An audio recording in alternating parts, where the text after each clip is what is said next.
Welcome, Dr. Epic here. And in this lecture, we're going to talk about sugar. We're going to talk about feathered crowns, doomed armies, the fashion of beavers, and wholly new American nations. We are going to talk about the American Shatterzone, what happens to these Native American societies in the 16th, 17th, and 18th centuries. We're going to follow that outline right up above my head, and you're going to get all the information you need to answer that question on the left. And we start with Christopher Columbus.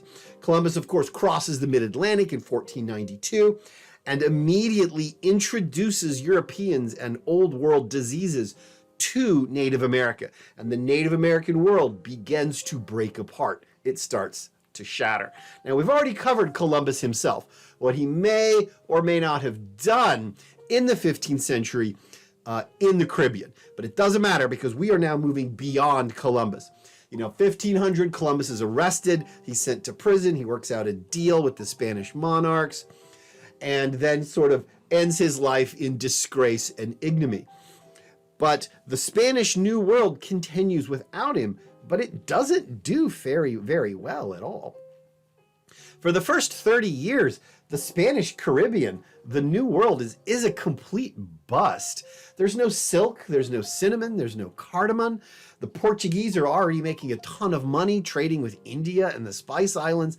And for the most part, Spain kind of gives up on the Spanish Caribbean. It becomes kind of this squalid frontier where Spain kind of dumps its ne'er-do-wells and rejects and renegades. The new Spanish king, Carlos Quince, up at the top, he becomes king of Spain in 1516. He is not really interested in the New World. He doesn't really care about the New World. That was something his grandparents, Ferdinand and Isabel, were into. Charles is deeply involved in political shenanigans in Central Europe. He wants to become the Holy Roman Emperor, and he will actually succeed in 1519. But for the most part, he doesn't care about the New World. Nobody really cares about the New World. It's a total bust. It barely makes any money to survive. The only thing that really is making any kind of profit for the Spanish Caribbean is a crop imported from Asia, sugarcane. And a sugarcane arrives in 1509, and they start to create sugarcane plantations across the Caribbean. But the problem is who is going to work these sugarcane plantations? And the answer is that it can't be free labor. Sugarcane is a very hard crop to farm. It's difficult, it's dangerous, it's dirty. To actually pay someone to grow sugarcane is going to mean that you're barely going to make any money, and these colonies are barely making any money as is. So the problem is the labor force, finding people to work the sugarcane. And the result, the answer that the Spanish and the Portuguese come up with are slaves. They began to attack all of these Native American societies across the Caribbean, on the mainland of South America, on the mainland of North America, dragging these Indians to the Caribbean and feeding them to the sugarcane plantations.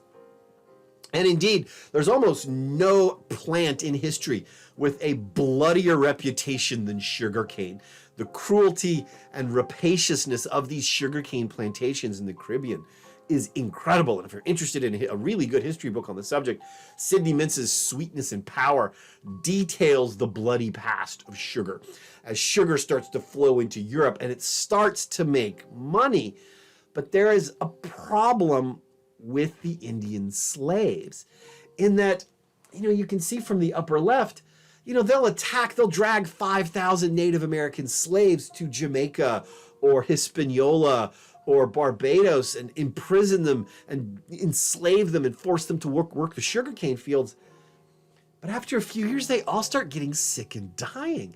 The labor force, as soon as it's full up, starts to die, which means that these sugarcane plantations in the Caribbean require a constant source of labor, a constant supply of new slaves. And both the Spanish and the Portuguese rapidly developed the institutions to supply these sugarcane plantations with slaves. They raid the coasts of Florida, the Gulf Coast, the coast of Texas, the coasts of the Atlantic seaboard, capturing Indians left and right, dragging them and literally feeding them into these sugarcane plantations. And these sugarcane plantations become almost these sweet charnel houses in which you pour Indians in one side and get sugar out on the other. And this develops into a trade of, you have specific people who couldn't really make it in Spain, but in the New World, they have a real talent for warfare and a real talent for slave raiding. And one of these people, who is a failed lawyer in Spain but develops into a very good slave catcher in the New World, is that guy on the upper left. And his name is Hernan Cortez. Now, Hernan Cortez is the sort of favored slave catcher of the ruler of the Spanish New World, this intensely corrupt individual called Governor Velázquez. And when you think of Governor Velázquez, you need to not think of him like an imperial governor or a politician. Velázquez was more like a mob boss. He was more like a mafioso. And he kind of ruled this kind of weird empire of slavery and sugarcane.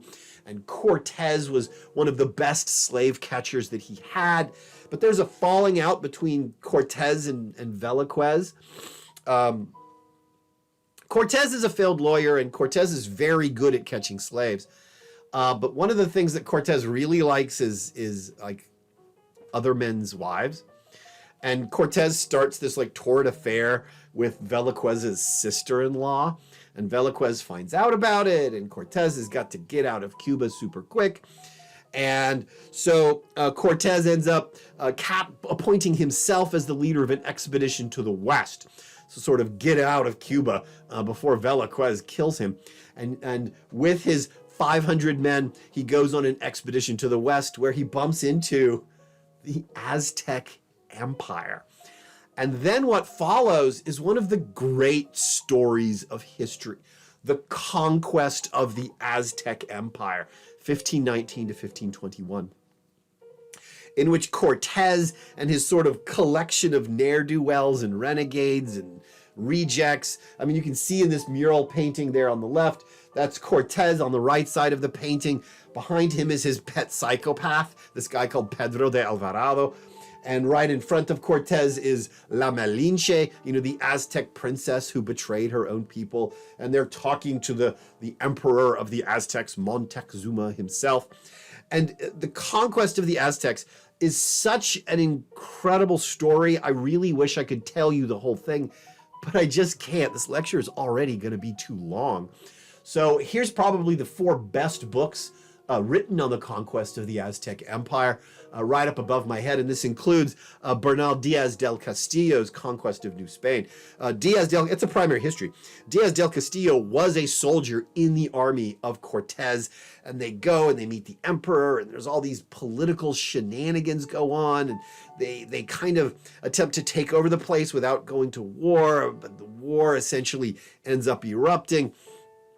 And what ends up happening is not so much a war of the Spanish versus the Aztecs, but really Cortez incites a great Indian revolt against the Aztec Empire. And you can see this in this painting right up above my head, that this is Cortez meeting with his Indian allies.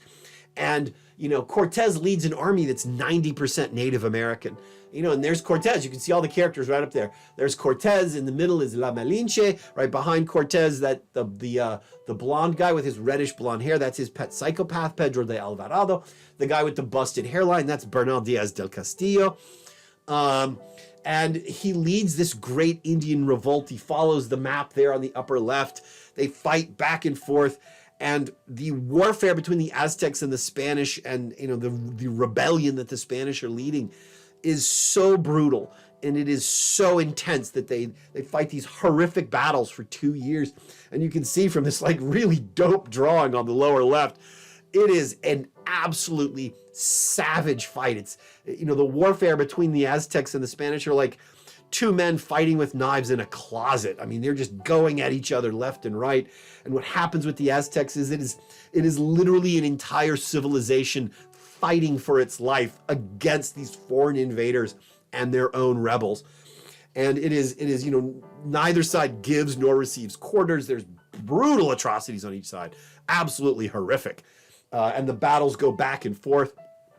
And it is a common misconception that the Aztecs were just completely overwhelmed by the Spanish technology. This is actually not true. The Spanish are stopped by Aztec armies several times. The Aztecs win big battles against the Spanish. And in fact, they actually stop the Spanish army at the gates of their own city. The Spanish are ground to a halt before the city of Tenochtitlan, and the Spanish, instead of just storming the city, are forced to endure this very long siege. And at first it seems like the siege is going to go the way of the Aztecs, because the Aztecs can keep the Spanish out of their capital city while they're drawing upon all these reserves of manpower, and reinforcements are arriving every day from other parts of the Aztec Empire, and the numbers are building against the Spanish. And it looks like the Spanish are about to lose the war against the Aztecs. And then something else appears. Something else appears during the siege of Tenochtitlan, and its name is Variola Mayor. There it is down there. And it is more popularly known as smallpox. Smallpox appears. We know it's smallpox because of the Aztec descriptions of the disease make it very likely that in the middle of this siege, this months-long siege of the Aztec capital, smallpox arrives, and it burns through the huddled refugee populations inside the city like wildfire. The Spanish lay siege to the city all throughout the summer of 1521, and eventually the Aztec defenses just collapse. The city itself just melts away as the people die in their thousands and tens of thousands. And there's this absolutely great painting right up above my head, which shows, the Spanish entry into Tenochtitlan and the final collapse of the Aztec Empire. But the thing is, what I love about this painting is that it captures the moment really historically accurate. The entry of the Spanish into Tenochtitlan was not sort of the triumph of an army victorious and glorious, but rather the utterly shocked and horrified soldiers entering a city filled with the dead and the dying. The city is filled with sickness and rot, and the soldiers feel pitiful. They feel sad. The end of the Aztec Empire doesn't end with this tremendous, military victory, but rather it ends in disease and death and filthiness. And we know about the entry of the army into Tenochtitlan because it's described by Diaz del Castillo. And there is a great quote right up above. And listen to his description. This is not an army that is reveling in its own triumph. Diaz del Castillo writes, "I say that for 3 days and nights all 3 causeways were crammed with men, women, and children, never ceasing, and they were so thin, yellow, dirty, and bad smelling that it was pitiful to see them. When they had cleared the causeway, Cortez went to see the city, and we saw houses full of dead people, and among them even some poor Mexicans who could not leave. And what they excreted from their bodies was a filthiness such as thin pigs that only eat grass excrete. There had not been a people for a long time that had suffered so much." This is not an army triumphing in its moment of glory, but rather the pathetic sadness of an army that wins not in battle, but through disease. And Tenochtitlan is so devastated. And Cortez wanted to capture the city, not destroy it. But the city was so wrecked after the battle and after the waves of smallpox that the Spanish make the decision to not really rebuild Tenochtitlan, but to basically push the entire city over and build a new city on top. And that new city is called Mexico City, which is why if you ever go to Mexico City, the old Aztec capital is only 3 or 4 meters below your feet. But Cortez needs to settle this problem with Velazquez, because Velazquez is still after him, and Cortez is like technically a criminal back in Cuba. And Cortez, he is a lawyer after all, decides that the only way he can kind of get himself out of his bind is to take all of the treasure of the Aztec Empire and use it to bribe the emperor himself, to bribe Carlos Quince. And he does that. He gathers together all of this tremendous gold of the Aztecs, all of this gold and silver, and builds these enormous treasure fleets at Veracruz and sends them back to Spain. And these ships start showing up in Spain for Carlos Quince. And Carlos is like, you brought me gold? Like a chest of gold or a bag of gold? Like, no, we brought you fleets of gold. These entire ships were filled with gold and silver, arriving back in Spain as part of what's known as the King's Fifth, the 20% that every conquistador is supposed to pay the King of Spain. And this is how Cortez gets himself sort of absolved, of his crimes in Mexico and absolved from being wanted by Governor Velázquez back in Cuba.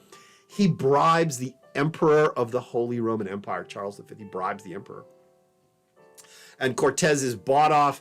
He proving that there is no justice in the world. Cortez eventually goes back to Spain, wealthy, famous, and dies years later, surrounded by adoring grandchildren. And one of the things he sends back to Europe, back to the court of Charles V, is the crown of Montezuma himself, the feathered crown of the Aztec Empire. And there's some dispute about whether this is actually the crown of the Aztec Empire or not. It might just be like a priest's regalia. It doesn't really matter, because in the popular imagination and in the history, this is the crown of Montezuma, and Carlos V was in Central Europe at the time, getting elected Holy Roman Emperor, which is why if you want to visit the last crown of the Aztec Empire, you have to go to Central Europe. You have to go to Vienna. It's in the Museum of Vienna today. Mexico has asked for it back several times, and the Austrians are not budging. They're like, no, we're keeping it. But anyway, Cortez sort of sets the pattern for the Spanish conquests. And the pattern for the Spanish conquest basically goes as follows. As long as the King's Fifth is paid, the conquistadors, these Spanish adventurers, can do anything they want in the New World.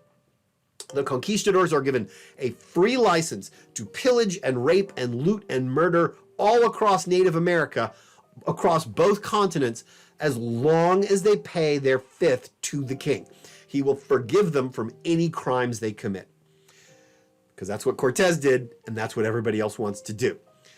B, Cortez becomes an example to be emulated. Everyone wants to be Cortez, the great adventurer, the great conquistador, the man who goes back to Spain, famous and rich and surrounded by his loving family. Everyone wants to be Cortez, and that's going to set the pattern for the next 150 years in the Spanish New World. Somebody wants to be the Cortez of the South, they want to be the Cortez of the East, and they want to be the Cortez of the North. C, the empire then proceeds to kind of rebuild native society along Spanish lines. So the conquistadors move in, they smash and destroy these Native American societies. The empire, the Spanish Empire, buys these guys off and then sort of rebuilds native society along colonial lines to serve the Spanish Empire. And they pay off the conquistadors along the way. Although, to be honest, most conquistadors meet really sticky ends. Most of the conquistadors die horribly. So everybody wants to be Cortez. And there's a family called the Montejos. They want to be the Cortez of the East. And they gather Spanish armies and lead them against the Maya civilization. You have Cortez's old pet psychopath, Pedro de Alvarado. He moves into the southern Maya region and battles the Maya highland kingdoms, conquers them, and then he builds an army because he wants to go invade China. And then he's killed when a horse rolls over him. The Montejos invade the northern Maya lands, and over the course of decades slowly subdue the Maya kingdoms of the north with great brutality. There's fantastic levels of brutality with the conquest of the Maya. But the Maya, because they're more dispersed, because they don't have a single empire, prove a much more resilient foe than the Aztecs did. And, the Aztec Empire is destroyed after 2 years of, fantastic levels of brutal warfare. But the Maya draw it out for a really long time. The last independent Maya kingdom isn't subdued until 1697. A good 2 centuries after Cortez.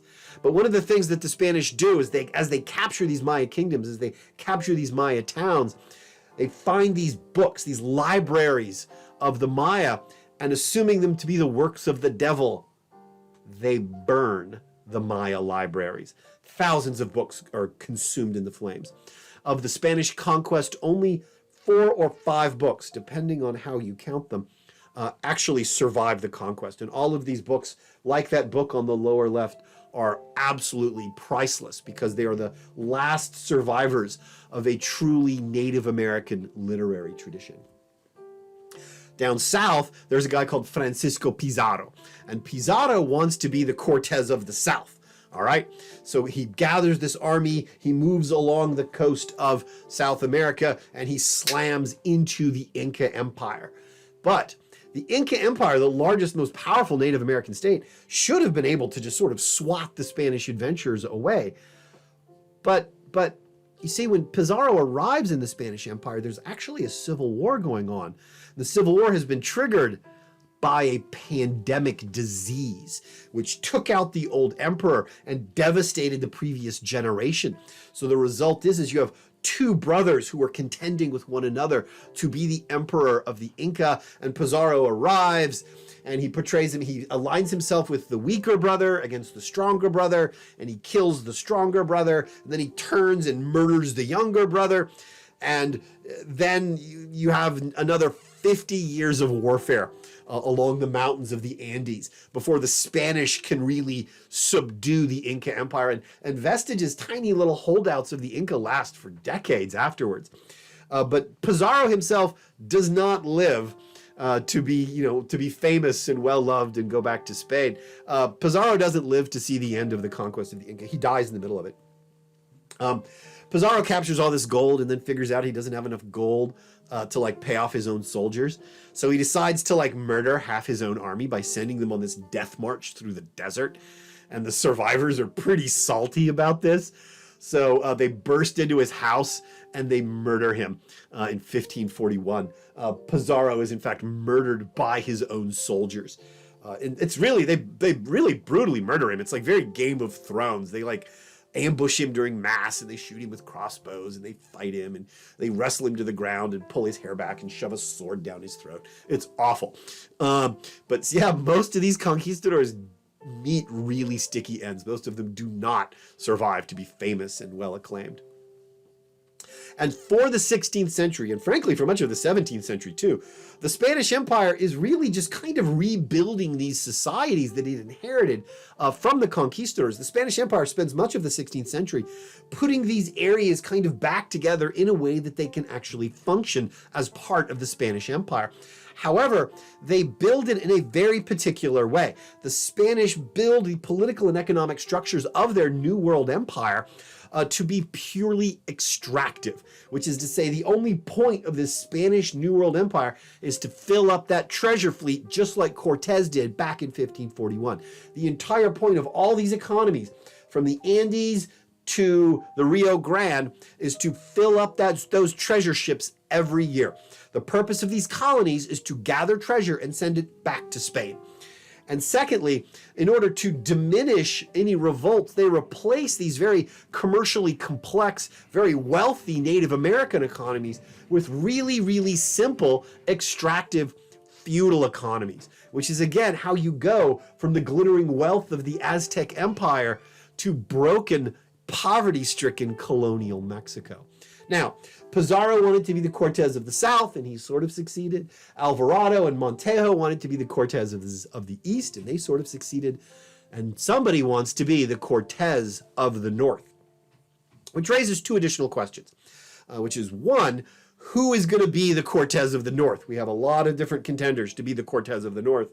And 2, why did the Spanish Empire actually stop where it did? Because the Spanish Empire more or less grinds to a halt at approximately where the current US-Mexico border is. And there's a number of contenders, and I'm not really going to go into detail on a lot of these guys.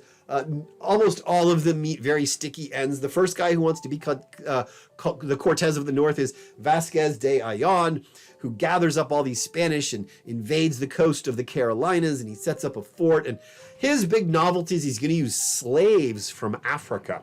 So he lands in 1526, and he starts using African slaves and Spanish soldiers. He gets in trouble with the Mississippians. He attacks these Mississippian kingdoms. The Mississippian kingdoms then conspire with the African slaves to murder all of the Spanish, and they do.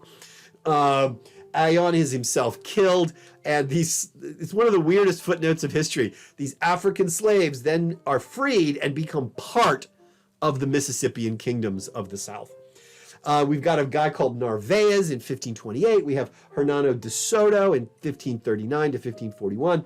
Coronado himself in the 16th century, crossing back and forth across the American Southwest. And all of these invasions of North America fail. Now, these guys are generally described in most history books as explorers, like they're just kind of like they're Lewis and Clark, like they're just kind of like, ooh, wandering through the wilderness looking at things. This is actually not correct. These guys are conquerors. They are leading armies in the north. They want to be Cortez, and they fail. There's Narvaez there on the upper left, the unluckiest man in American history. He only has one eye because he got in a scrap with Cortez at one point, and Cortez had his eye cut out. Narvaez takes about 400 men, lands in Florida, meets these Mississippian kingdoms, gets in a scrap with the Mississippian kingdoms, and immediately goes to war against these Mississippian kingdoms. And the Mississippian kingdoms attack him with armies of young men who are in an altered state of consciousness, who do not get tired, who don't think the world around them is real, and who feel no pain. And Narvaez's army is absolutely cut to ribbons as it marches along the Gulf Coast of the American South, and it is smashed. The Mississippians smashed Narvaez's army. Narvaez himself drowns off the coast of Louisiana. And of the 400 men that invade with Narvaez, there are 4 survivors who make it back to Mexico. An absolutely shattered army. The next invasion of the North is Hernando Desoto, who is actually, he was one of the captains of Pizarro down in Peru. And Desoto takes his army of about 500 men, and he says, I'm not going to hug the coast like Narvaez is. I'm going to go right for the throat. He invades the American South. He gets in war after war after war with these Mississippian kingdoms, and immediately runs into the same problems that Narvaez did. They can take these walled towns of the Mississippians, but they can't hold them, and they can't hold food. And as soon as the Mississippians figure this out, they start burning crops in front of them and attacking them from behind. And DeSoto basically goes from, this conquering force to a shattered army running for its life. DeSoto himself dies very famously on the banks of the Mississippi River, where his men bury him in secret in the waters of the Mississippi. And the shattered survivors have to make their way to East Texas, where they're welcomed by the Caddo Nation. In fact, the Caddo Nation basically saved what was left of, DeSoto's shattered army. And of the 500 or 600 men who invade with DeSoto, only about 300 or so of these guys limp back to Mexico, absolutely shattered. These invasions of the North, the Spanish invasions of the North, are destroyed by the Mississippians, by the terrain itself. And except for a few outposts and missions that are placed in the 16 and 1700s, after these failed invasions, the Spanish make no serious attempt to settle these northern areas. I mean, you can see these dots in the green areas is kind of the northern limit of the Spanish Empire. And it's basically just slightly to the north of the current U.S.-Mexico border. And even then, a lot of these efforts are desultory, they're small. St. Augustine is occupied and then abandoned and then reoccupied and then abandoned again. St. Augustine's right over there. No, St. Augustine's right up there. And even then, there's these few efforts. There's a guy called Juan Pardo that attempts to build forts along the Carolina coast, and the Mississippians wait until he builds his fort, and then they just attack them and kill them all. But what happens is that in these deep invasions by Narvaez and DeSoto, the slave raiding along the coast, in the wake of these failed Spanish invasions, the entire Mississippian world just collapses as these Spanish introduce these horrible diseases deep into the heart of Mississippian civilization. The entire Mississippian world spirals out of control. These Mississippian kingdoms shatter. And indeed, by 1700, only a single Mississippian kingdom remains, the small kingdom of Natchez on the Mississippi River, which is near and I believe underneath modern-day Natchez, Mississippi. The disease just absolutely explodes across North America. Now, anthropologists have called this the New World of infectious disease, because the Native American populations, if you'll remember, are already incredibly vulnerable to virulent pathogens. And they would have been devastated by one disease or a second disease, or God forbid, a third or a fourth one. But they don't get that. It's been estimated that over 30 deadly diseases cross North America at this time. Roughly 30 old world diseases are introduced to the New World. And these are the bad ones. These are really, really bad diseases. Malaria, smallpox, measles, bubonic plague, influenza, typhus, cholera, yellow fever, scarlet fever, all the rainbow fevers. And it just absolutely shatters the Native American world. Such diseases were regularly fatal to Native American populations, resulting in demographic collapses of 50 or 70%, even 90 to 95%.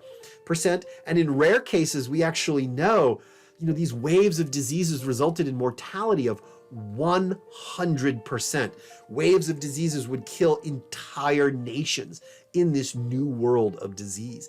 And in fact, there's one nation that will play whose extinction plays a very big role in American history.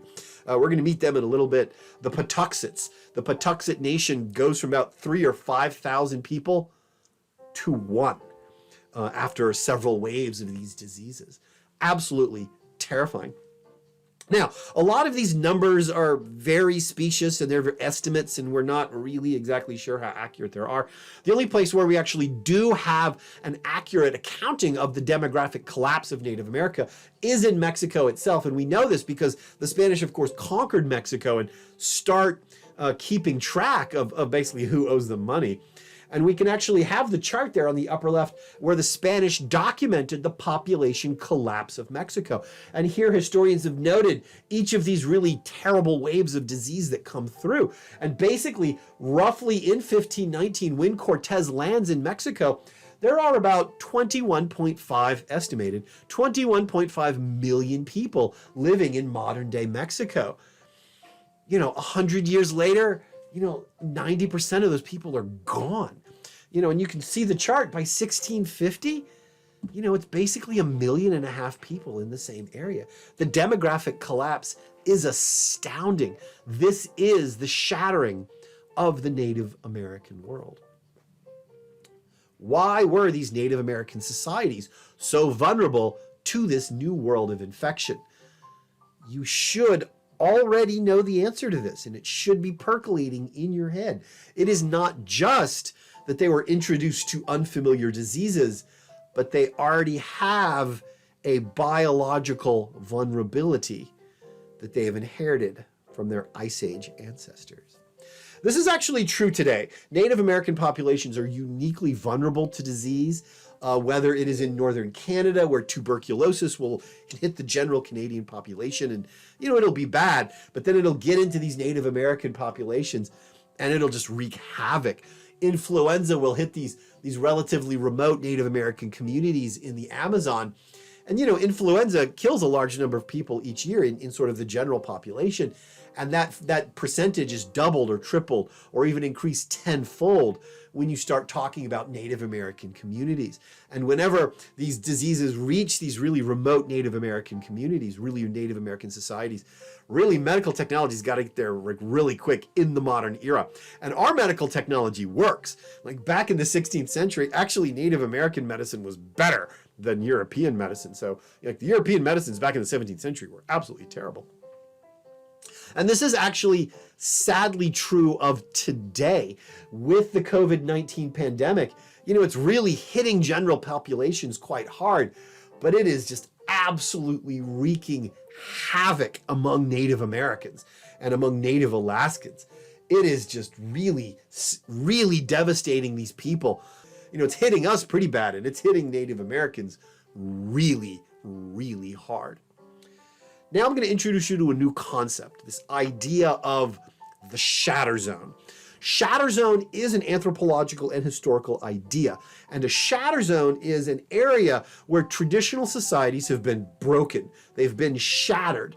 They're shattered by epidemic disease, by endemic warfare, by incessant slave raiding, by the influx of new technologies, by large-scale depopulation.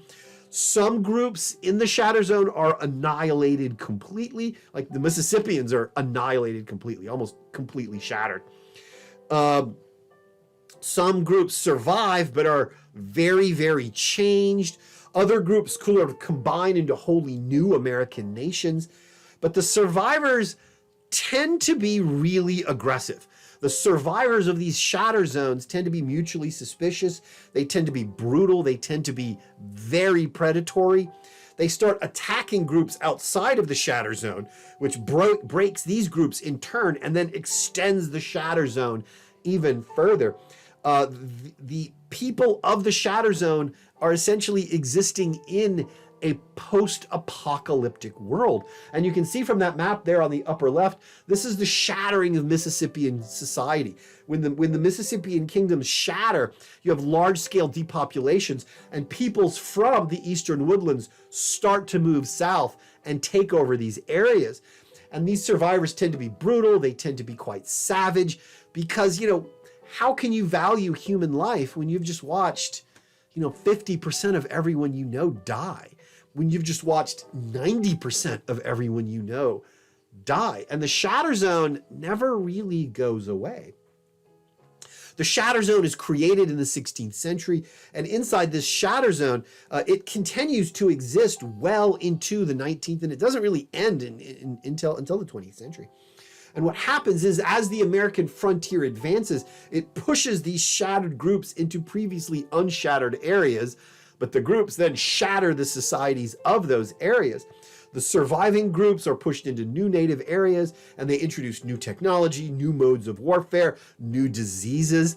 And these new groups are in turn shattered themselves, broken, and then pushed farther along by the American frontier. Because to survive in the shatter zone, you've got to be fierce, you have to be savage, you cannot be sentimental.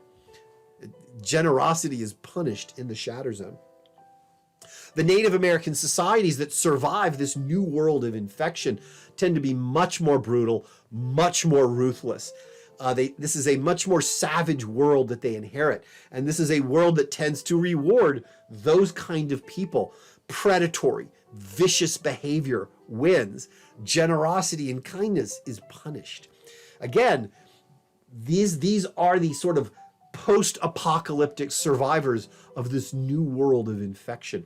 And the critical thing to remember here is that in the upcoming lectures, when we talk about Native American societies, and I'm going to describe some pretty awful stuff, they didn't used to be like that. They didn't used to be like that. Flaying people with razor blades made of shell, scalping people while they're alive, wiping out entire groups. Native American societies weren't like that before Columbus, or generally they weren't like that. The critical thing to remember here is that these highly predatory, highly aggressive survivors are a product of the shatter zone. They are the creation of the contact with Europe. And this is the beginning of the trend in American history, this American shatter zone, where these Native American societies are broken and then pushed into unbroken areas. And the shatter zone is created in the 16th century, and then it is sustained by the inexorable and exclusionary advance of the American frontier. And different societies respond in different ways to life in the shatter zone. Some groups are just completely destroyed, like the Mississippians never really recover. Natchez is itself destroyed by the French later on. But some groups flourish in the shatter zone. Some groups do really, really well. They're kind of the winners of the new world of infection.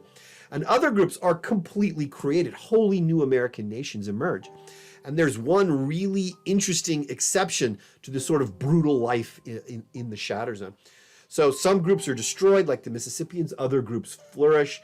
And still other groups are newly created as sort of the shattered pieces of society kind of find new forms.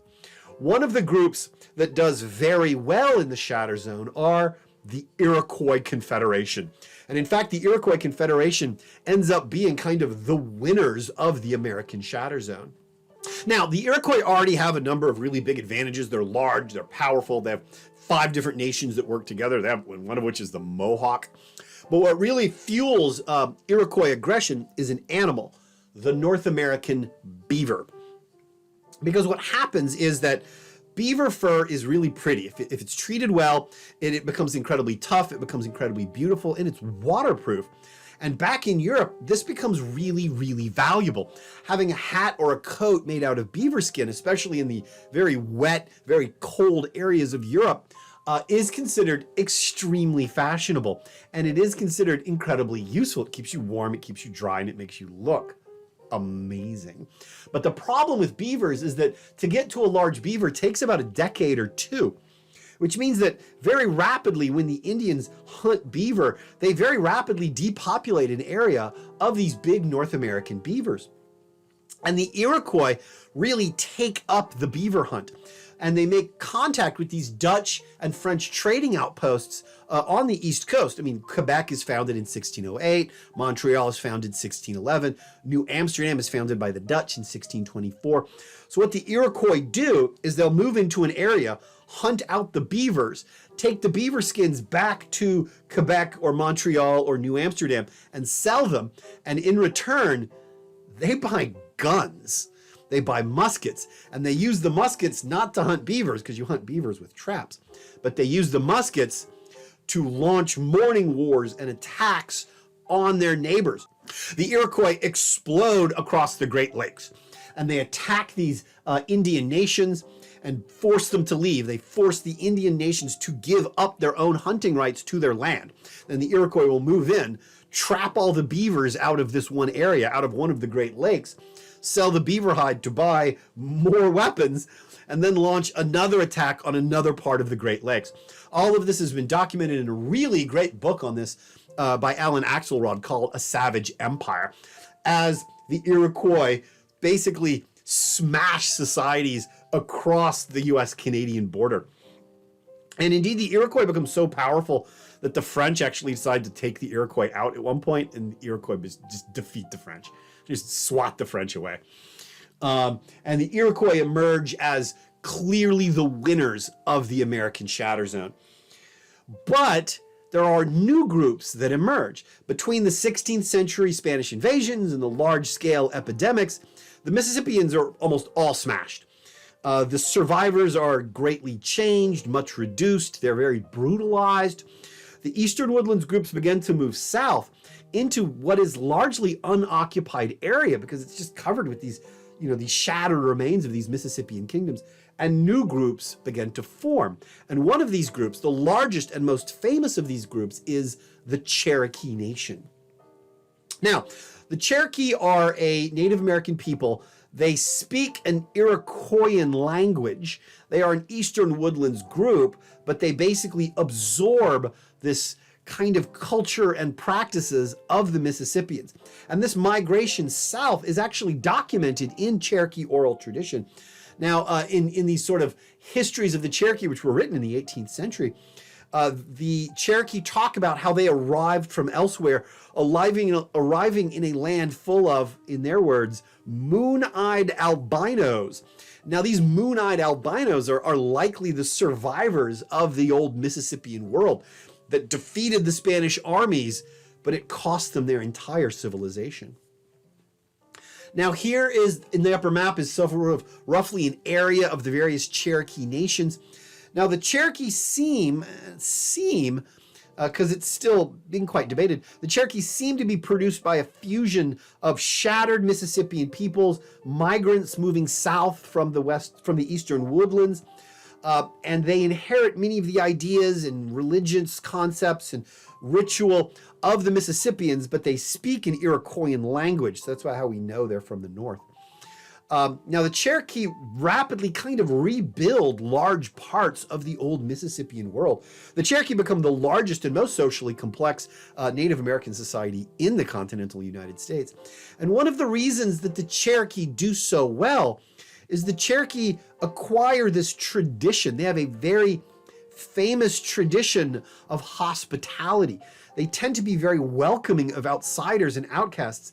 They're not necessarily these sort of brutalized people, declaring war on all these other guys, because they want to hunt beaver in their land.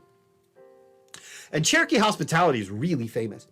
Basically, as long as you can pull your own weight about the Cherokee, they don't really care where you come from. You can enter Cherokee society. They become very famous as a refuge for renegades and outcasts and escaped slaves and people who can't make it in other societies. If you can make it to the Cherokee and you pull your weight among the Cherokee, they'll make you a Cherokee, all right? They're very famously welcoming of outsiders. And in fact, there's a very famous story. There was a young boy in the late 18th century. He was growing up on the American frontier. His parents were alcoholics. They beat him really severely. And he ran away into the woods where he found the Cherokee. And the Cherokee welcomed this young boy, whom they call the Raven, because he's got long black hair. They welcome him into Cherokee society, and he's basically raised by the Cherokee. He speaks Cherokee. He ends up marrying a Cherokee woman as his wife. And that guy was Sam Houston, all right? So this is the kind of hospitality that the Cherokee have. And maybe it's something that they inherited because they had all these different groups that kind of came together in the 16th century that were Eastern Woodlands and old Mississippian groups kind of coming together to form this incredibly new American nation. And this is a tradition that has carried through to the present day because there are a lot of Cherokee in 21st century America. But the thing is, Cherokee are different. Cherokee are really different. There in the upper left, that is what the Cherokee looked like in the 18th century. And there and right up above me, in fact, that's one of the former presidents of the Cherokee Nation right up above me. This is the modern Cherokee today, the Cherokee of the 21st century. And I have to be very, very careful with my wording here because I don't want to get in trouble, and it's very easy to get in trouble here. The Cherokee welcomed so many new people from other Native American societies, from the American frontier, these English, Irish, Scottish, French immigrants, from Africa herself. They welcomed so many people into Cherokee society, like they welcomed Sam Houston, that the very appearance of the Cherokee has changed over time. The Cherokee do not superficially resemble their ancestors, even though these are the exact same people. The Cherokee rapidly adopt many of the customs of Europe, and as we'll see, they're treated very badly by the United States. But the Cherokee survived, and the question that should be in your head is, what did the Cherokee acquire to survive in the new world of infection when other groups did not? Groups like the Powhatan. The Powhatan Confederacy, we've met before, living in their land of Senecomicow. They meet the English in the early 17th century, and the Powhatan are not like the Cherokee, all right? The Powhatan do not necessarily welcome outsiders. They think it's, the Powhatan are okay with Powhatan women marrying English men, because that's what Pocahontas does. But they do not really like the idea of welcoming a lot of Englishmen into Powhatan society. They're not a welcoming group. They're kind of an exclusionary group. And they do occasionally welcome a couple people from the English. But for the most part, the renegades and the runaways from English society, from the English colonies that run away to the Powhatan kind of generally turn these guys back over to the English. They're like, we don't want these guys. But the Powhatan do not really have this tradition of welcoming outsiders, allowing outsiders to become part of your society. And if you want to look for the Powhatan today, good luck. The Powhatan are broken in a really awful series of wars in the middle of the 17th century. And then come these terrible plagues, mostly cholera, in the 17th century that largely finish off what's left of the Powhatan Nation. Even today, I think there's only two small groups that are only partially related to the Powhatan living in Virginia. And we don't even know if they're direct descendants. Powhatan did not survive. Now, although much of the North Atlantic seaboard was not invaded by Spain, Slave raids, old world diseases devastated many of these groups. By the year 1600, the American Shatterzone extends most of North America. Native groups are suffering from these waves of disease, waves of slave raiding by Europeans, Spanish, Portuguese, French, and English.